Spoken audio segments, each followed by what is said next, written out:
Boo to you. This video recipe comes from the Cooking with Magic, and I say boo to you, if those of you that are familiar with Disney World's Mickey's Not So Scary Halloween Party. This recipe from Cooking with Magic is Halloween inspired, and it actually comes from The Adventures of Ichabod and Mr. Toad, which I vaguely remember some of this. Like when I was a kid, I loved the Ichabod part, like the Headless Horseman story, loved it. Was fascinated by it. The Mr. Toad part I could have cared less about, to be completely honest with you. And no disrespect to those Mr. Toad fans, it was nothing I really cared for. But I always loved the legend of Sleepy Hollow, so I was always intrigued by the Ichabod part. And anyway, it's Sleepy Hollow Pumpkin Cupcakes, and I'm gonna just kind of put the picture there so you can see what they look like in the book. So you can see these look like pumpkins, but pumpkin is also in the flavoring. Like the cupcake itself has pumpkin in it, some pumpkin spice, obviously some other ingredients, and the frosting is cream cheese. So I think these are definitely gonna have a kind of pumpkin roll flavor to them, but in cupcake version. And of course there'll be the decorating. You know, I'll get my little piping tip out again to make the faces. I've got some little Hershey bars or something, or some chocolates I'm gonna break up to try and do there, and I've got some pretzels. So anyway, we're gonna be making this shortly, and hopefully in time for Halloween to get this out. Halloween is about a week away when I'm making this, so I'm hoping to get these done and get this video edited and launched in time for then. Okay, so I'm all set in the kitchen here. I have basically everything I need on my counter, haphazardly somewhere that makes sense to me to put everything together. First though, I did already put together the dry mixture stuff. So this is your flour, some pumpkin spice, and a few of the other key dry ingredients that go into a lot of cake mixes.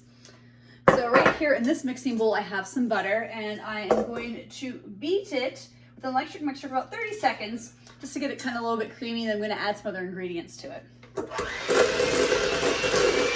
Okay, that's all mixed, and it, you know, my butter was soft, so you can see, it did say to soften the butter, so I had the butter sitting down at room temperature probably for a good hour or so before I made this. Now I'm going to add some sugar.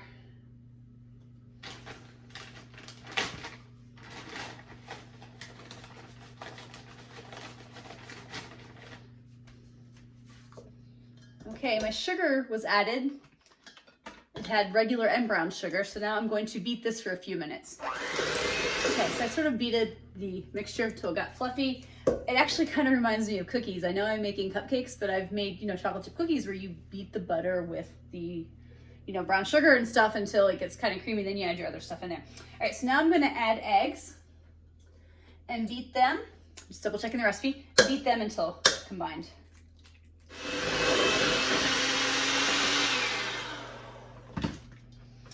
Okay, so my eggs have been beat into the mixture. Kind of see it there. Now to add the last couple ingredients to the wet mixture part of this recipe, and that is the pumpkin, which I have all measured out and ready to go here. All right, so this is my last ingredient, and that is buttermilk.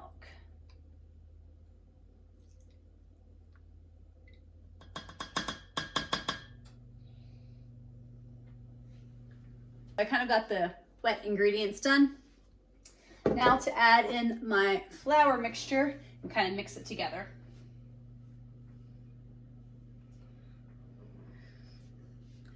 I'm adding it all at once. It doesn't say to add it in batches. I think I'll be okay, so here we go. All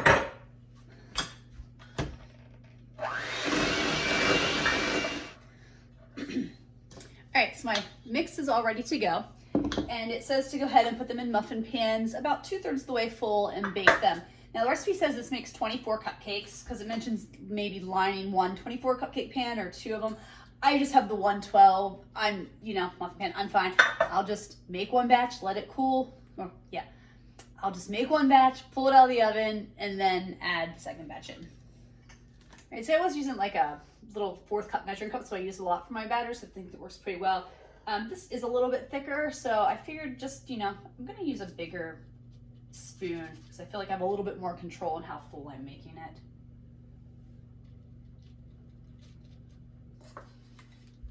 All right, so I got these all filled and ready to go in the oven. They're gonna bake for about 15 to 20 minutes, and then they'll come out and cool. Okay, so here are my cupcakes out of the oven. I'm gonna pull them out, let them cool, make the other batch, and then I'll let them all cool completely before I decorate and icing them. Just wanted to show you all the icing. I mixed it together. I didn't, again, I don't give the exact recipe, but here's the icing blended. I'm going to put it in my piping bag and decorate these cupcakes.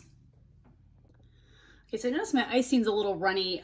This is cream cheese and butter at room temperature, very soft. So I'm gonna see how this goes. I may end up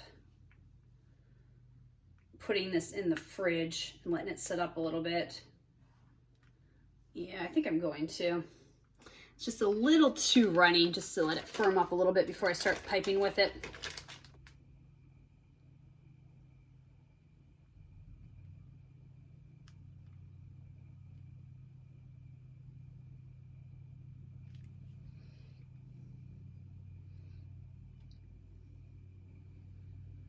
All right, so now I'm just going through and I'm going to frost these all. I'm trying to do it like the book where there's more of like this pattern in it, but. Okay, so I have a few of my pumpkin muffins out. I was kind of running into the issue is that the buttercream was just getting really soft really fast, and I guess I just didn't let it chill far enough. So I put them back in the fridge for a little bit, but now I'm gonna start decorating them. So I take my pretzel stick. It says you stick it up here at the top, kind of like a stem. Break it in half, so I'm gonna just do a couple of them here. All right, now you make a face. Let's do this one. I've got just some broken up little pieces of chocolate here. That one looks like it'd be a good mouth. Another good eye.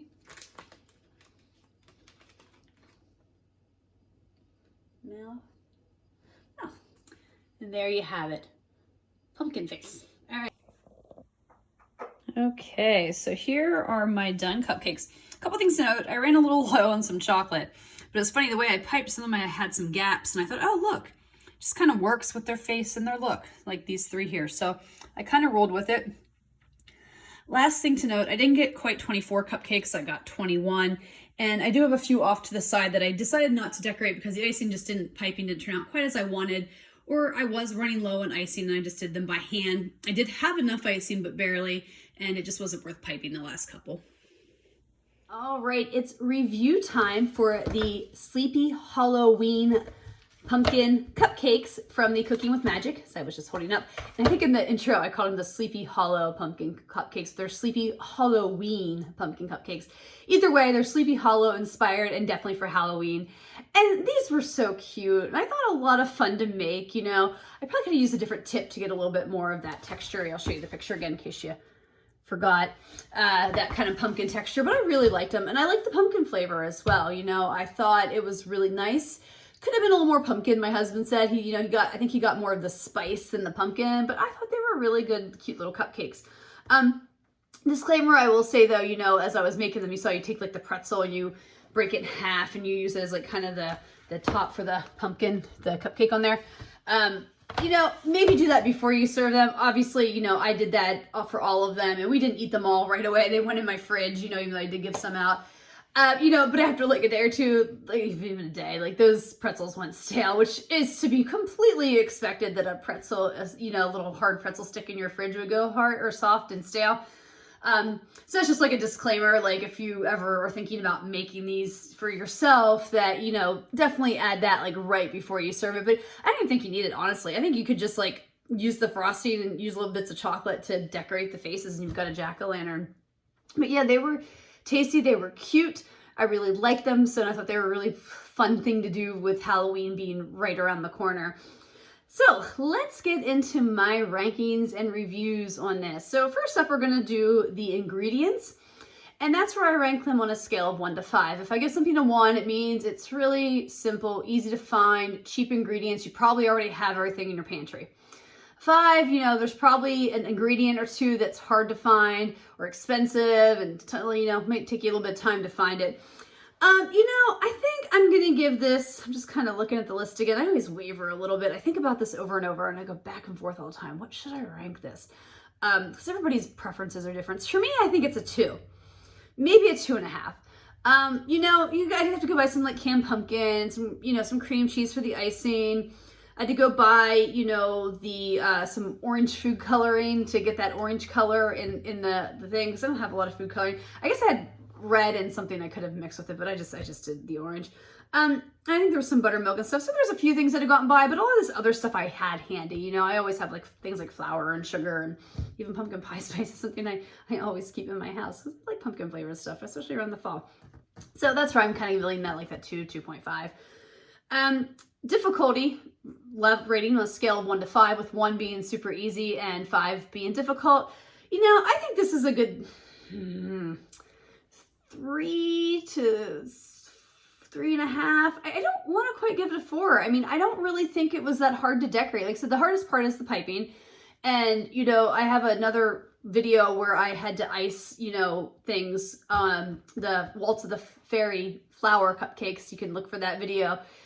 And I kind of show you how I use the piping bags from my experience. It's really not hard to pipe something. If you've never done it, you can easily, tips and stuff aren't that super cheap, and you can do it. And again, if you don't have those, that could make that ingredient number go up a little bit for you personally. But I don't find that hard. I really don't like to do. So if you just watch that, or watch a little video like I found on YouTube, a Wilton video of how to get your bag ready and ice something, it's really not super hard. And then when I make these again on a scale of 1 to 5, I'm going to give this a 3. I like them. I think they were cute. They were flavorful. I think you could even just if you like pumpkin flavor, you could just make these cupcakes and put the icing on them. You don't have to even pipe it if you want. You could just, you know, use a knife and put the icing on. And you don't have to do a jack-o'-lantern face. You just have a nice pumpkin cupcake. So you could even serve them like at Thanksgiving or something. You know, they would be really easy to do. You don't need to add the food coloring either if you really don't want to. So I like them enough that I could see myself maybe not making them all the time or every year around Halloween or Thanksgiving, but I could see myself maybe every couple years busting these out and making them for Halloween or Thanksgiving, because they are super cute and they were fun. I actually really enjoyed putting them together. And that's my thoughts on the Sleepy Holloween Pumpkin Cupcakes.